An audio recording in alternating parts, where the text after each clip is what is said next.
boa noite, paz de Jesus para você que está conectado com a gente hoje aqui.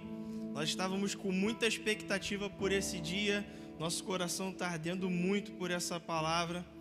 E eu queria compartilhar algo com você já no início, antes de começar propriamente a palavra. Eu queria te pedir duas coisas. A primeira é, se você durante essa ministração, durante o período da adoração, durante esse movimento de intercessão por cura, se você sentia algo, se você sentia alguma dor, se você acessou aqui padecendo de alguma dessas enfermidades que foi compartilhada pelo Alan, e durante a adoração ou durante a intercessão você já não sente mais essa dor, você foi curado instantaneamente ou se amenizou, eu queria que você digitasse aí no chat o seu testemunho e compartilhasse com a gente vai ficar muito feliz de celebrar junto com você por essa cura.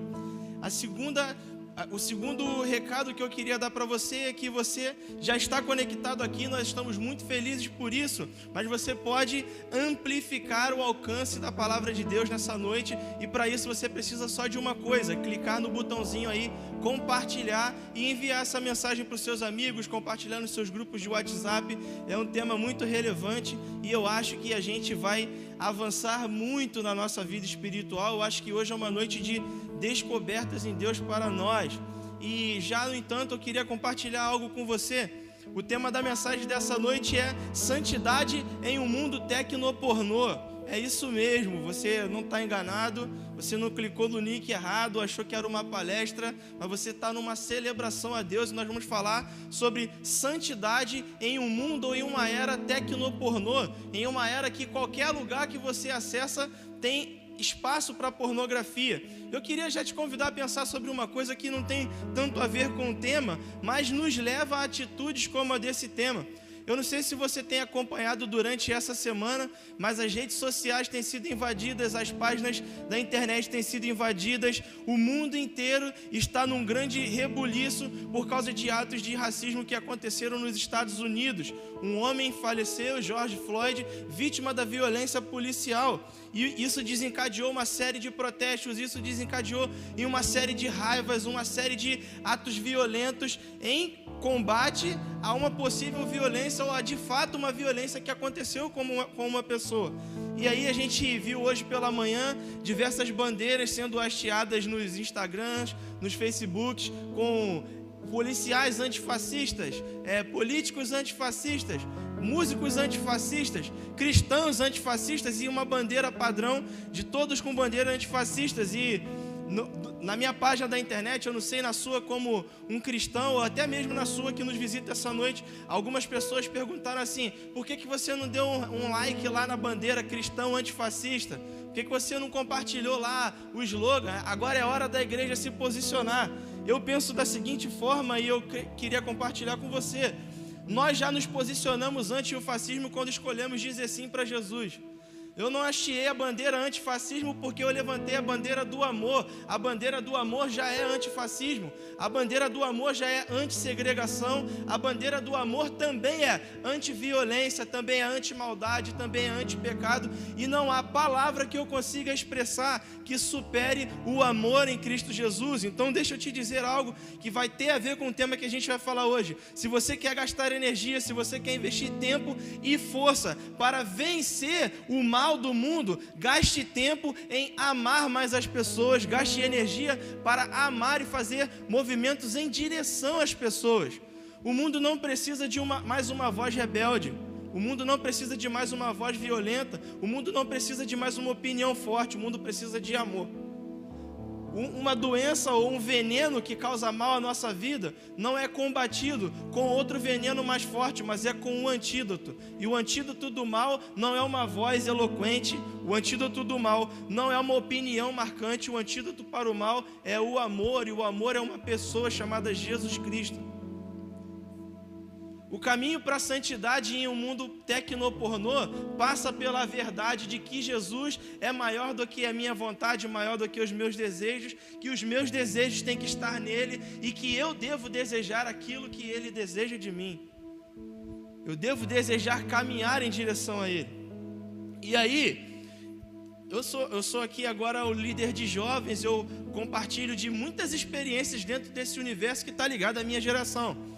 E a minha geração, não sei você que está em casa, se você tem a mesma faixa de idade da gente, mas a minha geração é a geração que passou por muitos avanços, que passou por muitas mudanças de atitudes, e a gente trilhou um caminho em direção à tecnologia. Então, quando eu era criança, por exemplo, música tecnológica era um disco de vinil, daqui a pouco passou a ser uma fita, daqui a pouco passou a ser um disquete, daqui a pouco passou a ser um CD, daqui a pouco passou um pendrive. Então as coisas mudaram tão rápido pra gente, que a gente tem mania de fazer a mesma pergunta sempre, que é: por que que isso pode? Por que que isso não pode? E a gente começou a basear a nossa vida entre o sim e o não, do porquê pode e o porquê não pode. O que eu queria compartilhar com você essa noite é que esse tipo de opiniões do pode ou não pode, eu faço porque eu posso, ou eu não faço porque eu não posso, é um tipo de discussão rasa demais para aqueles que conhecem a Jesus. Quer saber de uma coisa? O cristão, aquele que ama a Jesus, ele não faz ou deixa de fazer algo porque ele pode ou não pode fazer, porque Jesus diz que sim ou porque Jesus diz que não. A atitude de um cristão sobre o que ele faz ou o que ele deixa de fazer está baseado não no achismo do que ele pode ou não pode fazer, mas ela está baseado em não fazer ou fazer por amor. Quando nós entramos nesse ambiente de eu posso ou não posso isso, quer ver? Uma pergunta que é muito constante: Diego, pode fazer sexo antes do casamento ou não pode fazer sexo antes do casamento? Diego, sexo oral é pecado ou não é pecado? Diego, assistir filme pornô, pode ou não pode? Eu não estou praticando nenhum ato sexual, só estou assistindo um filme, pode ou não pode? Você vê como é raso a discussão, é de eu posso ou eu não posso, quando na verdade, quando nós olhamos para Jesus, nós estamos procurando um caminho de fazer Jesus sentir orgulho de nós, ficar feliz conosco, com as nossas escolhas e as nossas atitudes. Isso não tem a ver com pode ou não pode. Eu já nem penso mais se eu posso ou não posso. Eu não faço porque o que eu escolho não fazer é porque eu tenho um objetivo: não entristecer o Senhor Jesus. Eu tenho um objetivo: me tornar mais parecido com Ele. Eu não faço não é porque eu não posso, eu não faço porque eu o amo. E como eu o amo de todo o meu coração, eu não consigo pensar em uma escolha aonde eu digo não para o que Ele pensa, onde eu digo não para o que Ele gosta. Eu queria compartilhar com você um texto que está em 1 Coríntios 6, de 12 ao 20, e nós já vamos conversar a partir dele. O texto diz o seguinte, e ele tem a ver com o que nós compartilhamos agora. 1 Coríntios 6, de 12 ao 20. Todas as coisas me são lícitas, mas nem todas me convêm. Todas as coisas me são lícitas, mas eu não me deixarei dominar por nenhuma delas. Os alimentos são para o estômago e o estômago para os alimentos. Mas Deus destruirá tanto este como aquele. Então, a primeira coisa que ele está dizendo aqui é: o alimento é feito para alimentar o estômago, e o estômago foi feito para receber alimento. Mas tanto o alimento quanto o estômago, Deus pode destruí-los. Então o que ele está falando teoricamente é: os meus desejos e as minhas vontades, aquilo que eu sinto vontade, tanto o objeto do meu desejo quanto a minha própria vida estão subordinadas a Deus. Então Deus pode levar tanto o meu desejo quanto pode levar a mim, que sou a pessoa que deseja. Está tudo sob o controle dele. Ele já traz Jesus para o centro da conversa. Porém, o corpo não é para a impureza, mas para o Senhor. E o Senhor é para o corpo. Deus ressuscitou o Senhor e também nos ressuscitará a nós pelo seu poder. Não sabeis, pois, que os vossos corpos são membros de Cristo? E eu, porventura, tomaria os membros de Cristo e os faria membro de uma meretriz ou de uma prostituta? Absolutamente não. Então o que ele já disse é: tanto o meu desejo quanto o meu corpo que deseja algo estão sob o controle do Senhor, e Ele pode destruí-las a qualquer momento. Eu sei que o Senhor ressuscitou Jesus e que também me ressuscitará pelo mesmo poder que fez Jesus viver uma vida inteira sem pecar. Então, se eu vou ressuscitar com Cristo, se o meu corpo é o corpo de Cristo, como eu poderia sujeitar uma parte do meu corpo à prostituição? Como eu poderia pegar o meu corpo e entregar a ele a um pensamento promíscuo? Absolutamente não. Ou vocês não sabem que o homem se une à prostituta e forma um só corpo com ela. Porque, como se diz, serão os dois uma só carne. E aqui ele lembra daquilo que nós dizemos quando nós nos casamos. Você aceita ser um com a sua esposa? Ele está dizendo, quando você se deita com alguém que se prostitui ou numa relação promíscua, você está se tornando uma só carne com ela. Mas aquele que se une ao Senhor, ele também se une e se torna um com Ele. Então você entenda a relação espiritual que acontece aqui. Ele está dizendo o seguinte: da mesma forma que você escolhe ter um relacionamento íntimo com o Senhor e se torna um com Ele, quando você se escolhe ter um relacionamento íntimo com a promiscuidade, aquilo passa a ser parte da sua vida. Não é só uma opção, não é só um prazer de 5 minutos ou de 10 minutos, mas aquela atitude de optar pelo prazer em detrimento de Jesus cria um laço espiritual de intimidade. Fugir da impureza. Qualquer outro pecado que você cometer, você o comete fora do corpo, mas aquele que pratica a imoralidade, ele peca contra o próprio corpo. E acaso vocês não sabem que o seu corpo é o santuário do Espírito Santo que está em vós, o qual tendes da parte de Deus e que sois de vós mesmos, porque fostes comprados por preço. Agora, pois, glorificai a Deus com o vosso corpo. E aqui, Paulo dá um checkmate à igreja de Corinto. Ele diz o seguinte: eu só quero te lembrar de uma coisa. Qualquer pecado que você cometa na sua vida cotidiana é do corpo para fora. Agora, quando você comete um pecado de imoralidade sexual, é com o próprio corpo. E não sei se vocês se lembram, mas Jesus já pagou o preço pelo seu corpo. Você foi comprado. Então, você está prostituindo uma casa que não é sua. Você está entregando de graça a um outro comprador, que é o diabo, por um preço infinitamente melhor, uma propriedade que é de Cristo.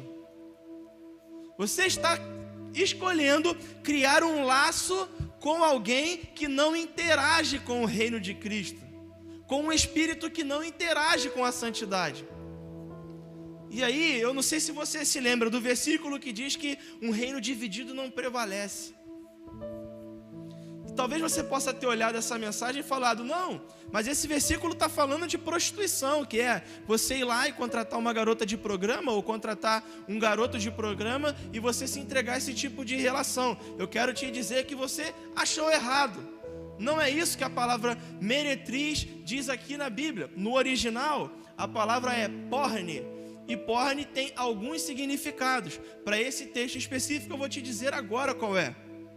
Porne: mulher ou homem que vende o seu corpo para uso sexual, uma prostituta. Essa é a visão mais fácil, que é a que a gente tende a se colocar para nos dar desculpa. Agora, olha o significado neste texto: qualquer mulher ou homem que se entregue a uma relação sexual ilícita segundo a Bíblia, ou fora do casamento, seja ela para um ganho financeiro, pessoal ou por luxúria. E aí, meu amigo, abriu um precedente, porque aqui diz também que porne pode ser uma pessoa que levanta um ídolo. E aí está falando sobre santidade. Como que a pornografia é o avesso da santidade? Porque quando eu foco toda a minha relação, quando eu não consigo controlar os meus desejos, quando eu ajo pelo ímpeto de consumir algo pornograficamente, eu estou estabelecendo uma prioridade. E tudo aquilo que eu estabeleço como prioridade, que não vai em convergência à palavra de Deus, se torna um ídolo. Lembram-se do versículo? Me diga onde está o seu coração e eu te direi onde estará o seu Deus. O que move o nosso coração? O que move as nossas expectativas? Aonde os nossos olhares estão fixos, é ali que estabeleceu-se o nosso Deus.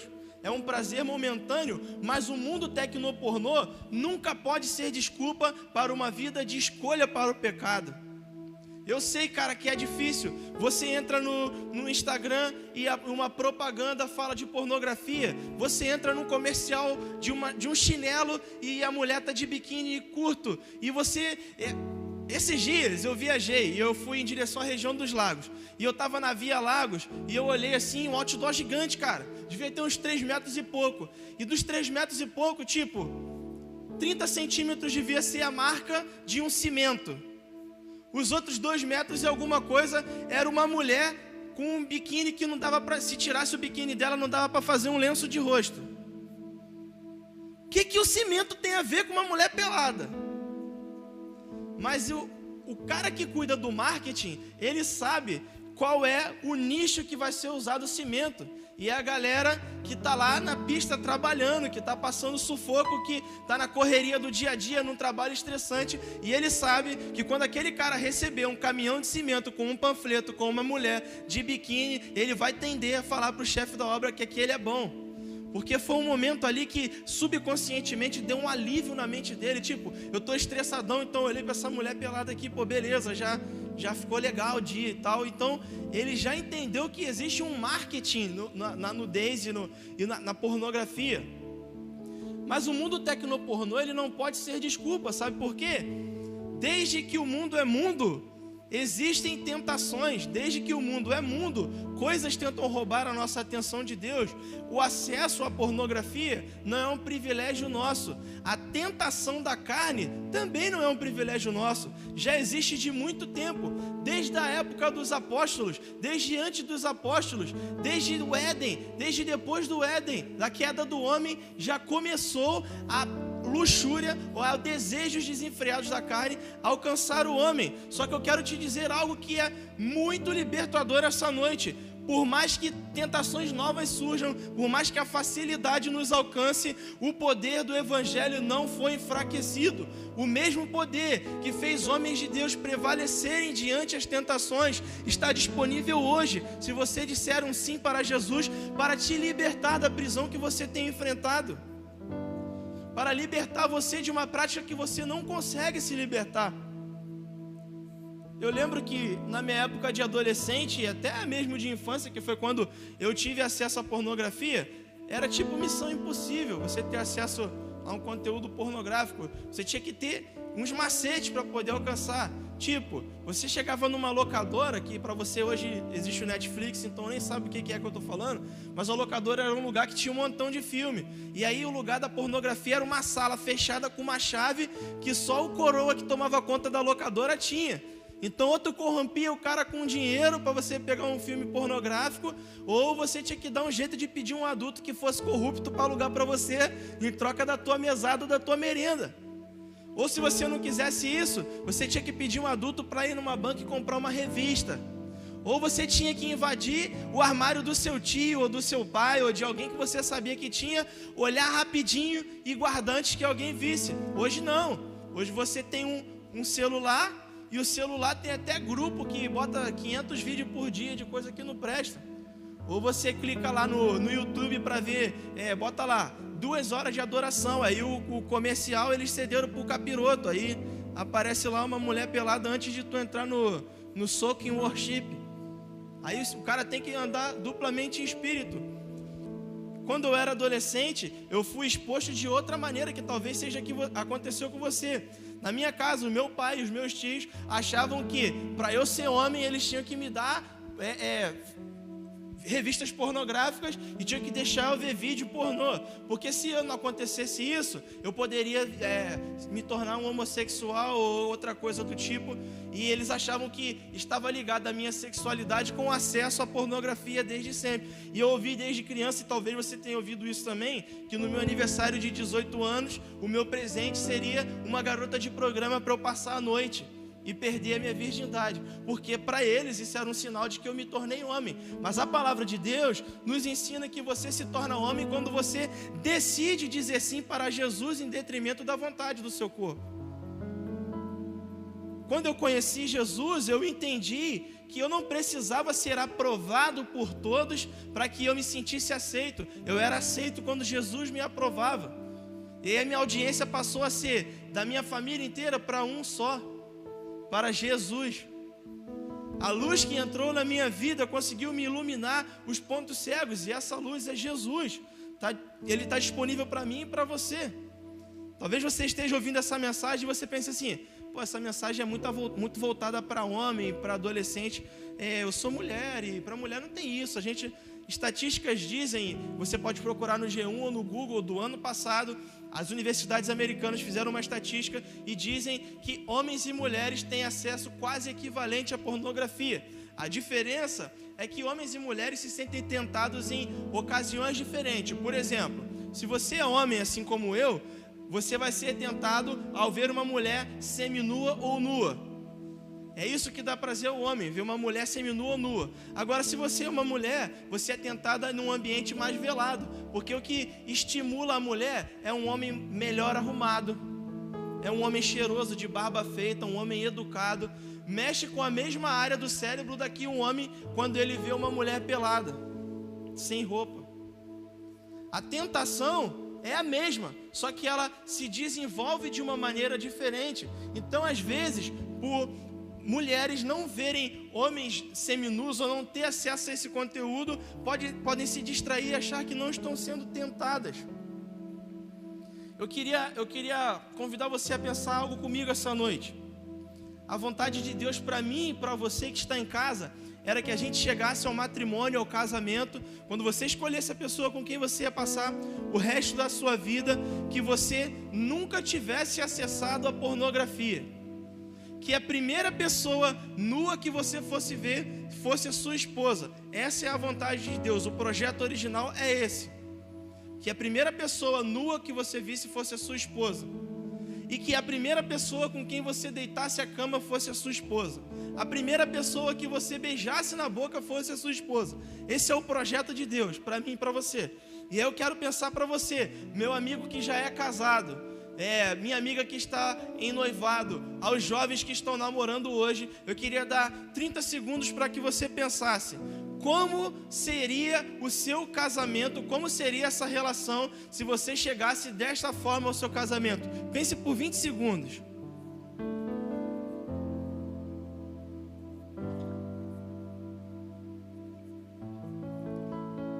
Pense se você não tivesse visto outra mulher para comparar com a sua namorada.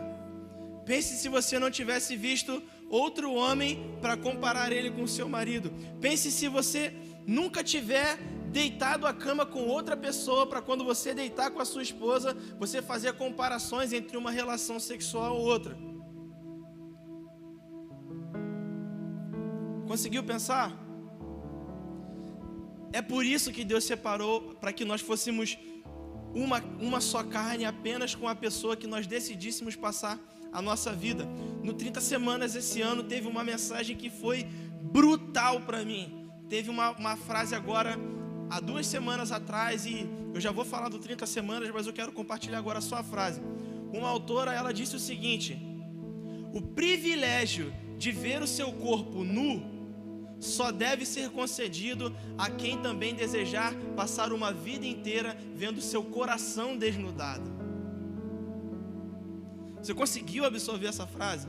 O privilégio de ver o seu corpo nu só deve ser concedido a quem decidir passar uma vida inteira vendo o seu coração desnudado. Não é por um prazer de um momento. E aí a gente se escolhe algumas mentiras sobre a pornografia e sobre o vício da masturbação, que é o seguinte: eu não consigo. Meu caro amigo, eu já passei por isso e eu tenho certeza que você está passando em casa também. Eu tenho certeza que você já disse essa frase para você mesmo. Eu queria, cara, eu tento não acessar aquele site, eu tento não errar, eu tento não pecar, eu tento não me masturbar, mas é mais forte que eu. E aí eu vou te fazer uma pergunta, eu quero que você seja bem honesto para mim. Tu se masturba na cozinha quando você está almoçando com a tua família? Você se masturba no ônibus, na sala da faculdade, na sala da escola? Andando na rua, você anda pelado fazendo isso? Não.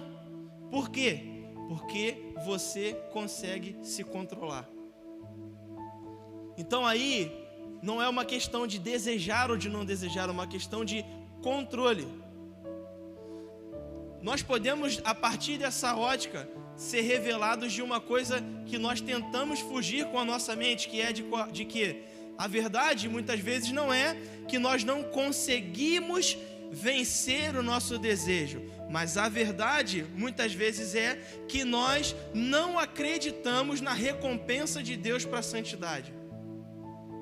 Talvez nós não lutamos contra, porque nós nem acreditemos tanto assim que existe um castigo, ou existe, eu vou estar ferindo de alguma forma a outra pessoa, ou ferindo ao coração de Deus se eu praticar. Talvez eu não acredite que exista recompensa em ser santo. Talvez eu nem reconheça quem Deus é, e por isso eu cedo simplesmente ao meu desejo.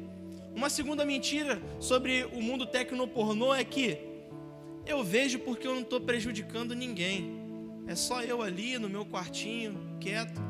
Eu quero te dizer que você está sim prejudicando alguém, porque quando eu acesso um conteúdo pornográfico, eu estou financiando um sistema, eu estou financiando uma pessoa que decidiu se vender para fazer um filme, eu estou financiando os empresários que mantêm um mercado de prostituição, eu estou financiando até mesmo garotas de programa que vão acessarem o mundo de um conteúdo tecnológico para se manterem recebendo, porque elas sabem que tem pessoas que são covardes para procurar pessoalmente uma garota de programa, mas que pagam o seu salário, gastam investem o seu dinheiro para se conectar a sites de conteúdo pornográfico. Então sim, você está prejudicando alguém.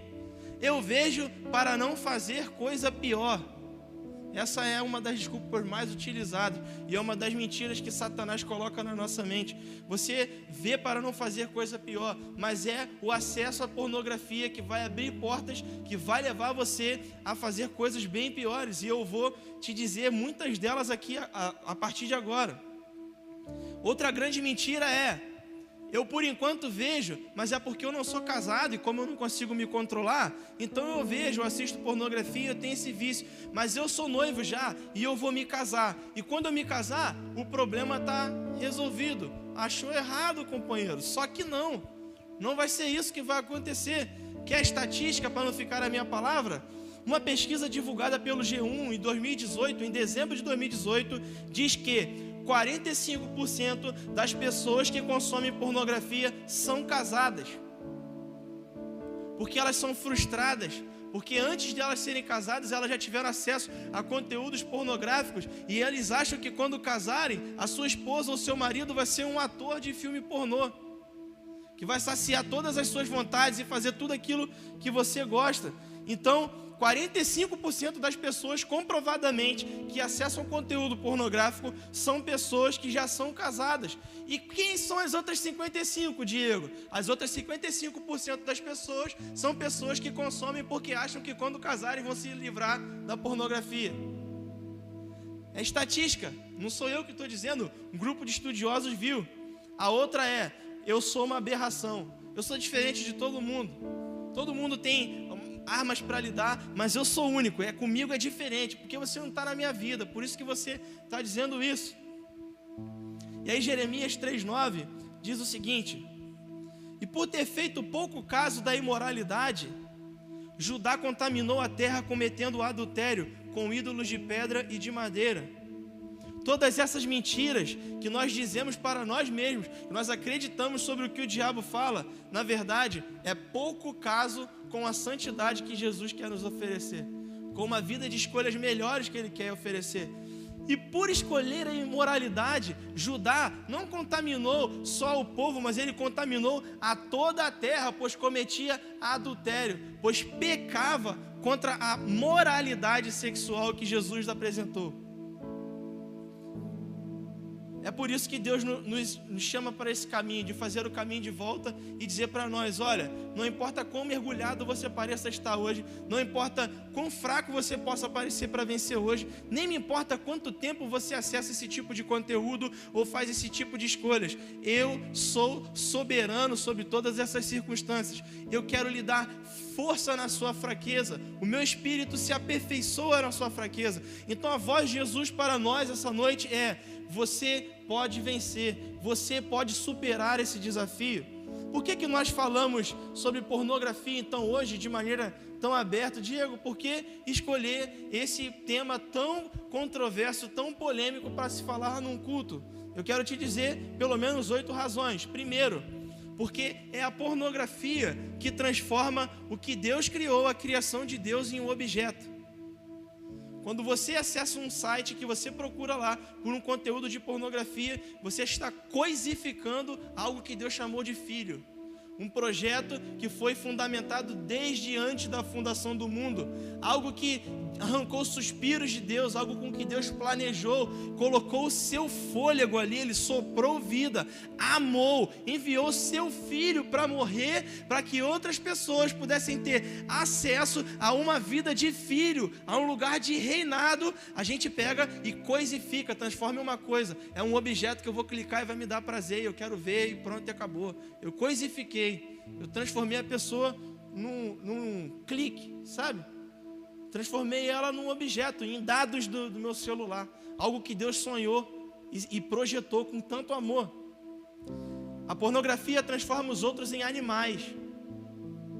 Transforma os outros em animais. Você passa a ver as pessoas como bicho. Você não liga mais para afeições. E aí você entende o que eu falei no início sobre não ser sobre poder ou não poder, mas ser sobre não fazer porque eu amo o que eu faço. Eu amo não fazer algo em virtude de agradar ao Senhor, é por estar amor envolvido, porque você quer ver o que é mais cruel, não só para Deus, mas até para nós mesmos, para nossas famílias. Você quer ver qual é o tipo de conduta mais cruel que uma pessoa pode enfrentar? É lealdade sem afeição. Eu faço porque é o certo, mas não tem amor envolvido. Então, se não tem amor envolvido, eu estou vivendo uma hipocrisia para disfarçar o desejo que está oculto no meu coração. E aí, eu estou coisificando, eu estou transformando o outro em objeto do meu prazer, ou eu estou simplesmente não fazendo, mas doido para fazer. Então a chave não virou. Não é porque eu amo, é porque eu não quero o inferno. Deixa eu te dizer uma coisa, querido. A recompensa de uma vida com Deus não é o paraíso.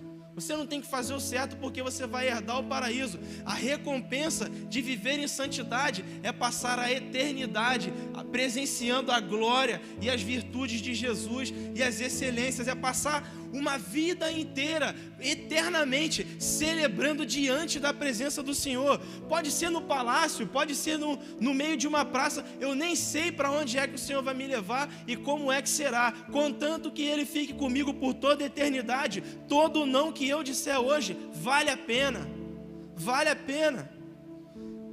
E aí, outro motivo é porque a pornografia muda o nosso olhar de valor às pessoas. Você começa a desvalorizar as pessoas, porque elas já não têm mais o valor que tinha para Deus, para você. Então você desvaloriza as pessoas.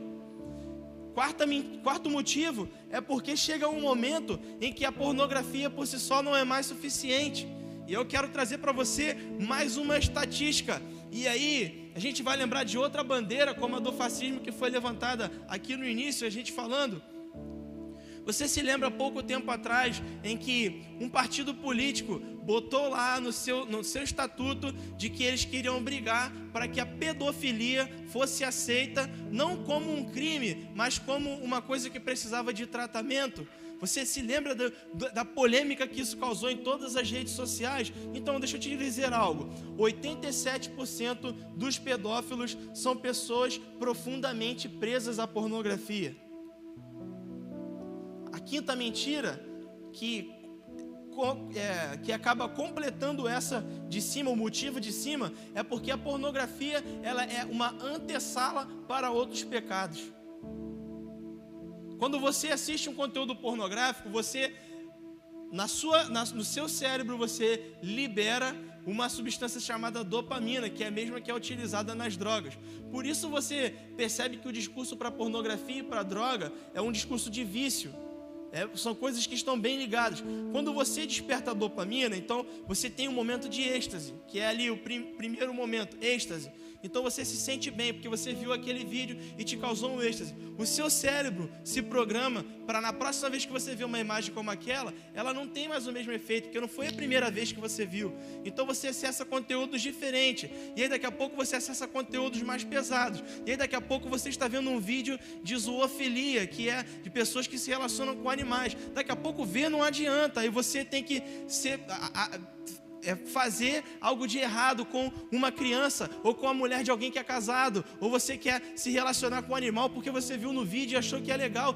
87% das pessoas que escolhem colocar em prática algo que elas conheceram pela pornografia foi porque elas tiveram acesso a simplesmente um vídeo inocente de WhatsApp. É um videozinho, 15 segundos, só estou vendo aqui e tal, faz mal a ninguém. É a antessala para pecados mais graves. A pornografia é assim como uma droga, é sim um vício, porque você passa horas. Tem pessoas que passam o dia trancados no seu quarto assistindo conteúdo, procurando novos sites que não tenham bloqueio para poder assistir. É um vício. A pornografia é uma imoralidade que rouba a nossa confiança. Quando nós estamos viciados, a gente não confia que a gente pode se libertar, a gente não confia que a gente pode vencer, a gente não confia que nós teremos energia para sair dele, porque nós acabamos nos descobrindo que nós gostamos do que estamos vendo. Porque de fato, uma vida sexual foi algo projetado por Deus para você ter prazer nela, mas licitamente dentro do casamento. Quando você se envolve de tal forma com esse tipo de conteúdo, você gera uma prisão para si, aonde eu quero ter o benefício de algo que Deus criou, sem respeitar os processos que Ele estabeleceu. A pornografia muda o prazer do sexo. Você pode ter acesso aos seus pais aí na sua casa, você pode ter acesso a alguém que você sabe que consome esse conteúdo e é casado, e você pode fazer a seguinte pergunta: é verdade que por causa de assistir vídeos pornográficos, quando você se casou, a sensação do sexo foi diferente? Mudou a maneira como você pensa? Porque você via coisas no filme que em casa não rolava? Ou porque você passou tanto tempo olhando para aquilo que a relação natural entre o marido e a mulher já não funciona, porque eu quero daquele jeito que é no filme, eu quero daquela forma que é lá. Que é mais uma estatística: o maior consumidor de Viagra ou de remédios comparáveis a esse são jovens. São pessoas que estão aptas na sua saúde, que estão plenos do seu vigor de saúde. Por que que os jovens fazem uso desse tipo de conteúdo? Porque eles já estão viciados de uma tal forma que eles não conseguem mais naturalmente se manter estáveis numa relação saudável.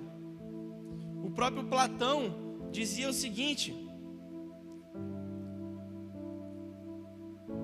me dê as canções e a cultura de uma nação, e eu não me importarei com quem irá escrevê-las, com as leis que elas irão escrever.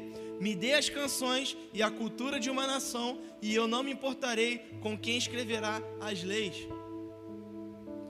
Platão estava querendo dizer que os conteúdos de entretenimento, aquilo que você ouve despretensiosamente, os vídeos que você assiste, é só uma série do Netflix, é uma cena de relacionamento sexual, mas é uma série de ação, é só essa cena, é só esse pedacinho do clipe, é só essa música que diz esse montão de depravação e não tem nada a ver. É só isso, cara, não é nada demais. Platão sabia que esses pequenos insights de perversão e de imoralidade sexual poderia converter a maneira como uma nação pensa.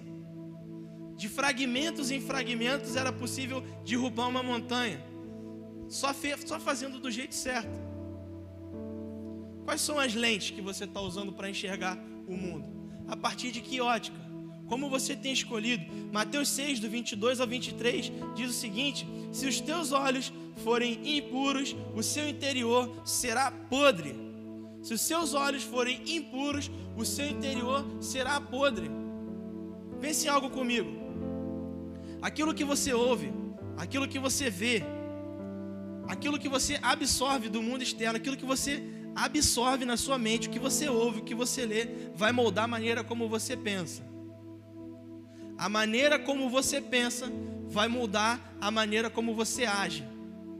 E a maneira como você age vai mudar o comportamento do mundo ao seu redor.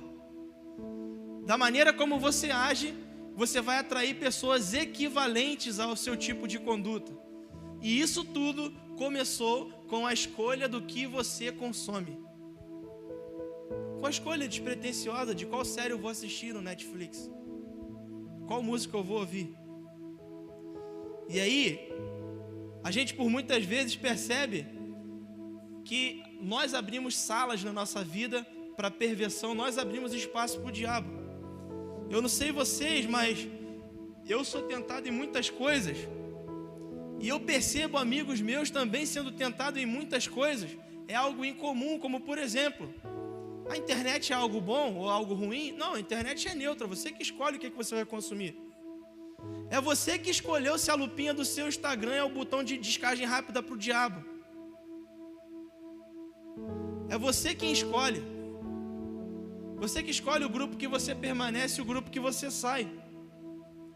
É você que escolhe se vai avançar ou se vai continuar assistindo aquela cena do filme. Não é o diabo que escolhe por você, é você que escolhe. Você se lembra de Davi? Na semana passada o Alan falou sobre Saul. E Saul, ele foi um homem que ele foi desabilitado por Deus. Sucedendo a ele veio Davi como rei. Davi reinou depois de Saul. E se você olhar a história de Davi, você vai ver Davi fazendo tanta coisa errada. Você vai ver Davi tomando tantas atitudes erradas no decorrer da sua vida, que você vai falar assim: como esse homem pode ser chamado um homem segundo o coração de Deus? Se você comparar, você até mais ousado na minha comparação, se você pegar a sua Bíblia e ler no livro de Reis, comparar a vida de Saul com a vida de Davi, você fala assim: cara, mas Davi fez muito mais coisa errada do que Saul.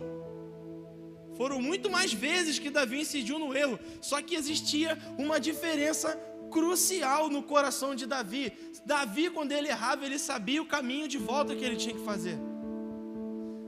Davi entendeu que não era questão do que eu faço, se é porque é certo ou se é porque é errado, mas eu não posso ferir o coração de Deus, eu vou fazer o caminho de volta reconstruindo.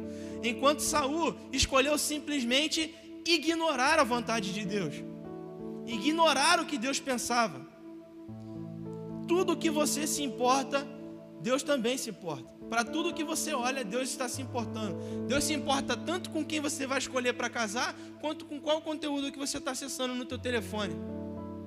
Deus se importa tanto com essa mensagem que eu estou pregando aqui agora para você que está em casa, quanto com as conversas que você tem de madrugada no WhatsApp.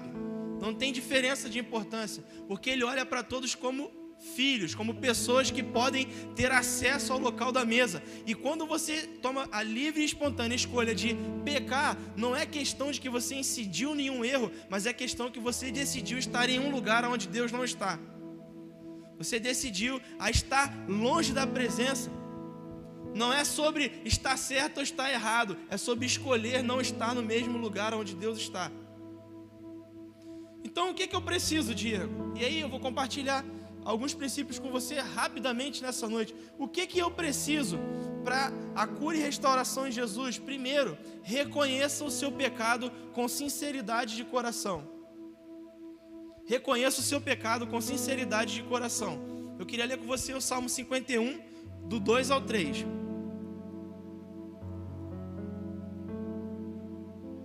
E aí a gente vai falar sobre Davi, e eu acho muito bom, porque Davi é um personagem que me inspira e vai inspirar você com certeza também.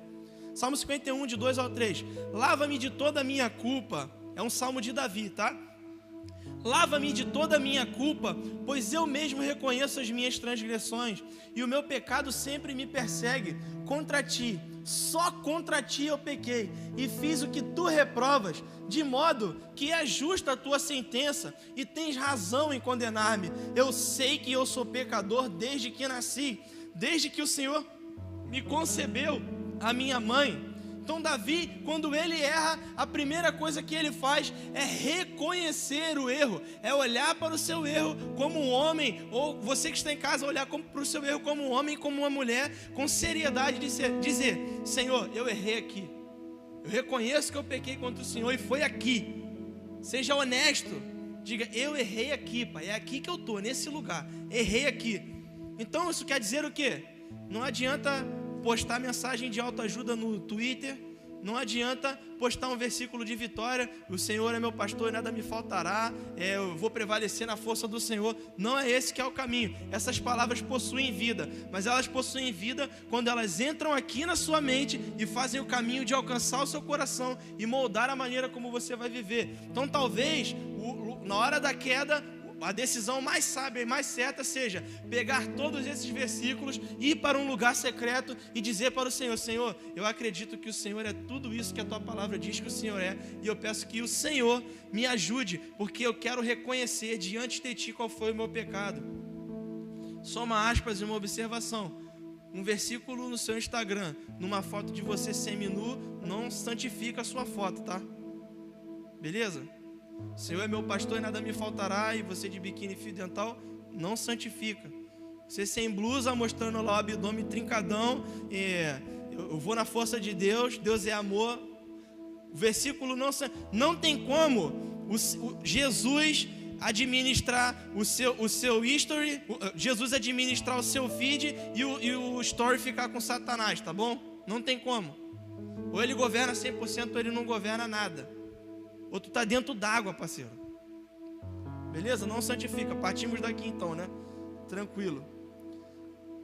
Veja quantas informações tem importantes nesse versículo. Quantas atitudes em 2 versículos que Davi toma. Primeiro, lava-me. Ele diz para Deus: eu estou sujo.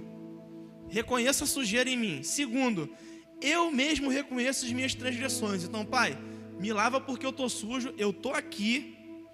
Meu pecado é esse. Depois ele diz: o meu pecado sempre me persegue. E aí ele fala para Deus: eu reconheço que eu estou aqui e que eu estou algemado. Eu estou preso aqui, eu não consigo, não tenho conseguido. Estou dizendo para o Senhor que eu estou me sentindo preso. Depois ele diz: eu pequei contra ti. E ele bota a presença do Senhor como a coisa mais importante. Não é pelos outros, eu estou desagradando ao Senhor. Olha quantos passos Davi vai fazendo em 2 versículos. E depois ele diz assim: sou pecador. O que ele faz? Depois de ele dizer isso tudo para Deus, ele falou assim: me inscrevo no CR. Tomei a primeira atitude, reconhecer. Senhor, já disse para o Senhor: estou aqui, a minha vontade é mudar, eu quero mudar, e agora eu estou aqui, inscrito no 30 Semanas, na pastoral do CR, porque eu quero reconhecer diante de Deus e dizer para as pessoas de minha confiança, para o meu discipulador, para o meu mentoreador, para o meu pastor, que eu preciso de ajuda, eu reconheço que preciso. Aí já começa a gente traçar um trajeto de porquê que Davi foi chamado de um homem segundo o coração de Deus. Segundo princípio, decida abrir o seu coração em um ambiente seguro. Confesse para alguém.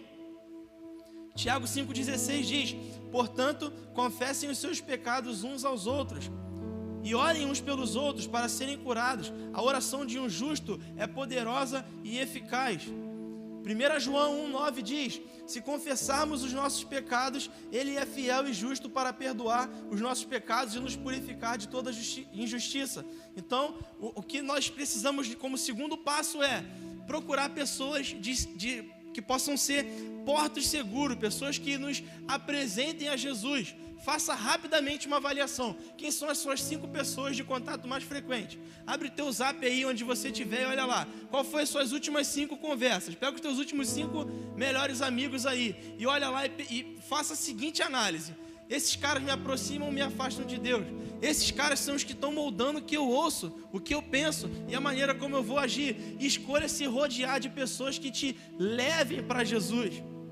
Mesmo se essa escolha significar que, inicialmente, você vai andar com gente que vai te apertar, te pressionar, te esticar. Submeta-se a olhar para pessoas que estão olhando para Jesus, porque todo esse processo de ser esticado vai te moldar uma pessoa melhor diante do Senhor.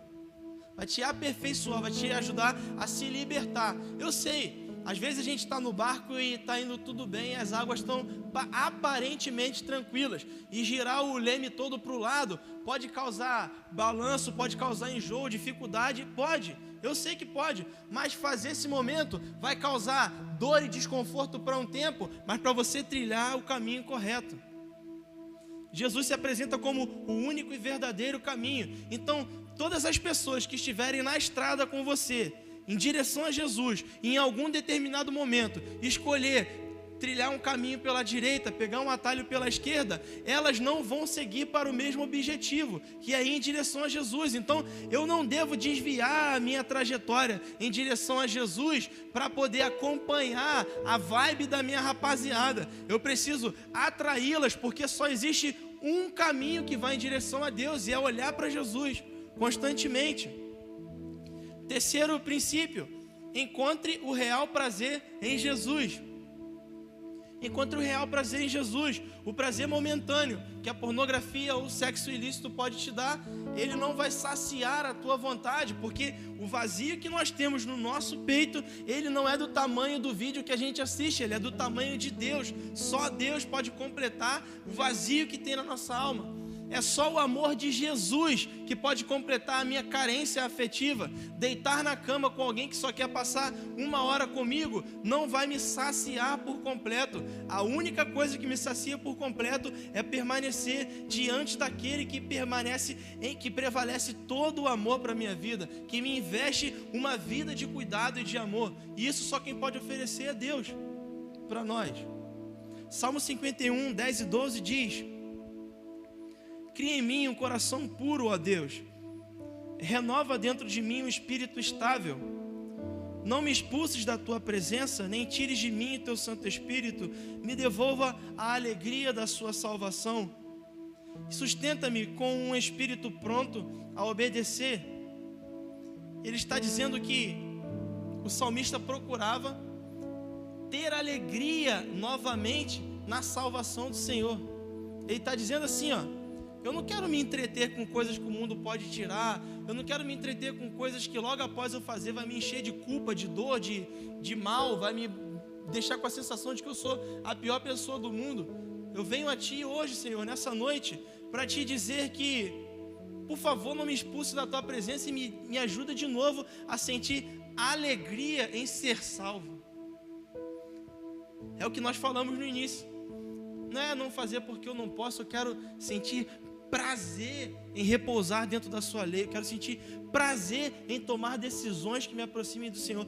Traz de volta a alegria, Pai. Os satisfeitos escolhem, são inabaláveis e não se perdem nem ficam vulneráveis na estrada da vida. Quarto princípio: descubra o que está errado em você. Descubra o que está errado em você. Salmo 139, 23 e 24.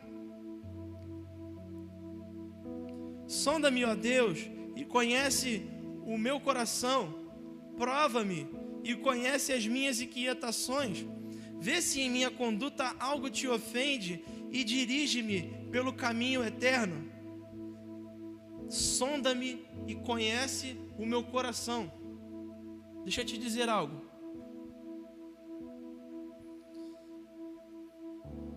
Pecar, tomar a decisão, clicar naquele vídeo, é só o resultado de algo que está errado. Não é a causa. Não é por causa do vídeo, não é por causa do sexo ilícito, não é por causa da prostituição, mas é porque algo dentro de mim está mal. É porque tem algo funcionando dentro de mim errado. Porque pecar é só colocar em prática algo que está interno. Pecar é tomar a decisão de trazer para fora algo que eu tenho sido. Então, é por isso que esse princípio é: descubra o que está errado em você, porque o que Deus quer fazer conosco não é simplesmente que nós paremos de tomar decisões erradas, mas é nos ensinar a pensar a partir da mente que Ele nos quis que nós tivéssemos desde o início da nossa vida. É trazer para nós sentimentos, trazer para nós revelações sobre aquilo que é o melhor caminho. Para quê? Para que o nosso ímpeto, a nossa vontade de dentro para fora não seja tomar decisões erradas, não seja simplesmente ter controle de fazer ou não fazer, mas é reconhecer dentro de mim o que vai estar mal, o que está errado. Será que é o quê? Será que eu estou sendo levado a isso por orfandade? Será que eu estou querendo compensar um amor que eu não tenho em casa? Será que é porque eu me sinto rejeitado no meu casamento? Será que é porque eu tenho medo de ter intimidade com alguém e eu quero procurar essa intimidade na rua? Será que é dor de um abuso que eu sofri na minha infância, na minha adolescência? Será que é por causa de uma traição? Eu fui traído e agora eu quero descontar em todo mundo, fazendo todo mundo sofrer? Será que é porque eu tenho falta de intimidade com Deus? Deixa eu te dizer algo que nós dizemos muito aqui, não cansamos e vamos dizer para sempre: você não é o seu pecado, você não é aquilo que você fez de errado, você não é aquilo que fizeram de errado com você, você não é nem mesmo as escolhas que você tem tomado hoje. Você é aquilo que Deus disse que você é. Você não é inferior a isso, você não é superior a isso, você é exatamente o projeto que Deus te fez. Então, tudo que não convirja para isso, tudo que não vem em direção ao que Deus diz que você é, Ele é poderoso e Ele é fiel para te ajudar a se desvencilhar disso de uma vez por todas. De uma vez por todas. Eu queria encorajar você essa noite a olhar com toda a força possível para aquilo que tem te aprisionado, identificar com clareza e colocar isso aos pés do Senhor, porque é aí que é o ponto onde tudo converge para o bem. Apresentar diante dele. O quinto e último princípio que eu quero compartilhar com você, e esse é da onde nós vamos sair de hoje com força e com garra para ele. Faça guerra com o seu pecado. Declare guerra mesmo, levante a bandeira de que agora é enfrentamento, agora é luta, agora é batalha. Faça guerra. Colossenses 3:5 é a nossa base bíblica para fazer guerra com o pecado. Olha só. Assim, façam morrer tudo que pertence à natureza terrena de vocês: imoralidade sexual, impureza, paixões carnais, desejos maus, ganância, tudo aquilo que é idolatria. O conselho é o seguinte: façam morrer. É tipo, entre nessa guerra contra o pecado decidindo que ele vai morrer. Não é que ele vai cair, não é que você vai prender ele, não é que você vai amarrar ele, não. Faça morrer. Morrer é tipo assim, ó, acabou. Declare guerra ao que tem te aprisionado hoje. Eu só paro de lutar quando essa fraqueza que eu tenho morrer. Quando essa ferida cicatrizar e quando eu transformar isso em um ministério que vai bem dizer o nome do Senhor, é aí que eu vou me sentir satisfeito no Senhor, com Ele, quando isso morrer de fato. É esforço, é se esforçar. Dallas Willard diz o seguinte: a graça de Deus é oposta ao mérito, não ao seu esforço.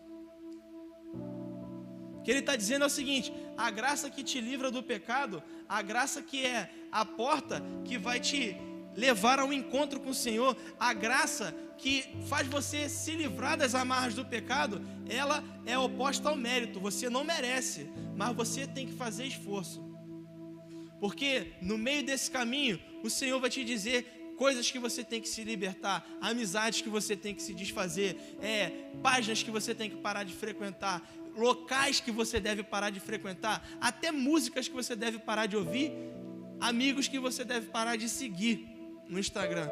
Então vai demandar esforço seu, vai demandar atitude sua, porque a graça, ela é oposta ao mérito e não ao seu esforço.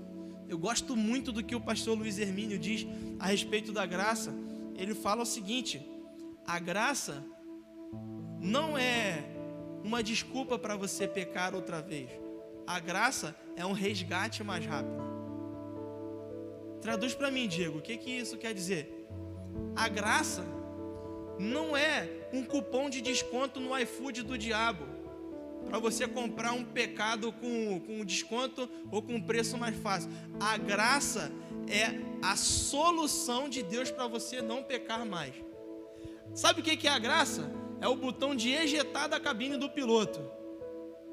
É tipo assim, ó: irmão, tá errado aqui, esse é o teu pecado, o caminho é esse, aperta logo agora e rala daí, parceiro. Aí é o botão que te ejeta dali e te tira mais rápido.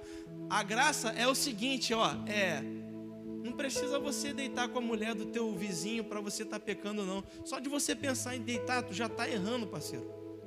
Já pecou, já deu tudo errado, porque já nasceu aqui, ó, pode se materializar hoje ou pode se materializar daqui a 10 anos. Está aqui, ó, o problema. Aqui precisa mudar. Isso precisa mudar. Eu quero concluir hoje essa mensagem dizendo para você que não existe amanhã, não existe momento favorável, não existe um alinhamento dos planetas que vai tornar o dia perfeito para você tomar essa decisão. Essa decisão, o dia perfeito, o momento perfeito é hoje e agora. E eu quero me dirigir a você que está em casa e que durante toda essa mensagem, assim como eu, fui muito confrontado enquanto a gente pedia ao Senhor, a gente produzia isso que foi passado hoje. Durante todo o momento eu fui confrontado com diversas áreas que eu preciso mudar, eu preciso me vigiar nas minhas redes sociais também, eu preciso me vigiar nas minhas amizades também. Eu queria dizer para você que você não está sozinho nessa. E aqui tem um grupo de pessoas intercedendo por você que está em casa. Aqui nessa rede social, enquanto você está logado aqui, tem várias pessoas conectadas com o intuito de te acompanhar em intercessão, se tornar um parceiro seu. Nós vamos passar por um momento agora de orar, pedindo a Deus que quebre essas cadeias, quebre essas prisões, que nos liberte desses pecados, nos liberte dessas práticas. E eu queria que você, da onde você estiver agora, feche seus olhos, dobre os seus joelhos e rasgue o seu coração diante do Senhor. Eu sei que pode ser que tenha muito tempo que você não faça isso, tenha uma conversa franca com Deus, ou até você nunca tenha tido isso, mas eu quero que você agora, com seus olhos fechados, traga à memória honestamente tudo aquilo que tem te impedido dessa vida, de uma vida próxima a Ele, e que você diga para Ele mesmo aí com palavras: eu quero me libertar, Pai. Eu quero me libertar desses vícios, eu quero me libertar dessas práticas. Em nome de Jesus, vamos orar juntos. Feche os seus olhos. Pai, em nome de Jesus, nós queremos colocar em prática aquilo que nós ministramos hoje aqui, ó Pai. Nós, a partir de hoje, declaramos guerra ao vício da imoralidade sexual, vício do mundo tecnopornô, vício, Pai, das práticas ilícitas da vida sexual. Nós declaramos guerra, Senhor, e nós só vamos parar quando essas vontades morrerem nos nossos corações. Deus, nós não vamos ser reconhecidos como a geração que mais consome material pornográfico. Nós não vamos ser conhecidos como a geração que mais trai os seus parceiros, que mais tem relações ilícitas sexualmente. Nós não vamos ser reconhecidos como essa geração. Nós declaramos, ó Pai, pelo preço que o sangue de Jesus pagou por nós, nós seremos conhecidos como uma geração que adora e bendiz o seu nome, como uma geração que é referência do que é uma vida de santidade com o Senhor, como uma geração que pode ser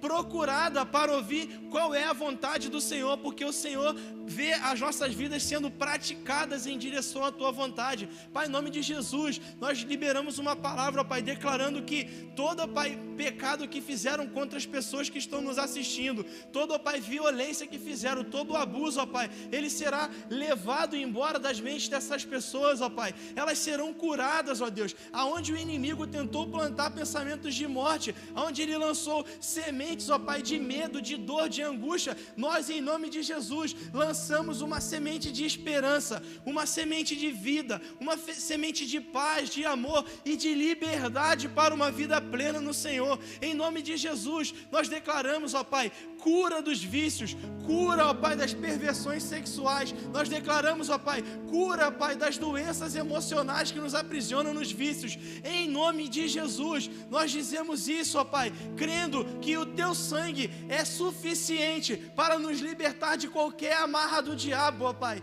Em nome de Jesus, amém e amém. Querido, talvez hoje seja a primeira vez que você fez essa oração e que você tenha conhecido Jesus hoje. Eu quero te encorajar. Se hoje você conheceu Jesus e você quer dizer sim para essa vida possível nele que nós dissemos aqui, eu queria que você compartilhasse conosco, colocando aí no chat, eu digo sim, e a gente vai fazer contato com você. Da mesma forma, se você acessou essa mensagem hoje e você já estava há tempo afastado dos caminhos do Senhor, até mesmo por coisas como essas que nós compartilhamos aqui, mas que hoje você decidiu voltar a caminhar junto com o Pai, eu queria também te convidar a compartilhar no chat aí com a gente. Compartilha que a gente vai fazer contato com você. E ainda, se você já está conosco e quer tomar uma decisão de fazer o batismo, de se batizar assim que passar esse momento de pandemia, eu quero te dizer que já está acontecendo classes virtualmente através do Zoom, e você pode se matricular para que você tenha todas as informações necessárias e assim que possível você se batize. Em nome de Jesus, eu te agradeço por estar conectado aqui até hoje, você que vai ouvir futuramente no podcast, que o Senhor te abençoe através dessa palavra. Quero encorajar você mesmo a compartilhar conosco a sua decisão no chat. Deus abençoe a sua semana, Deus abençoe você grandemente.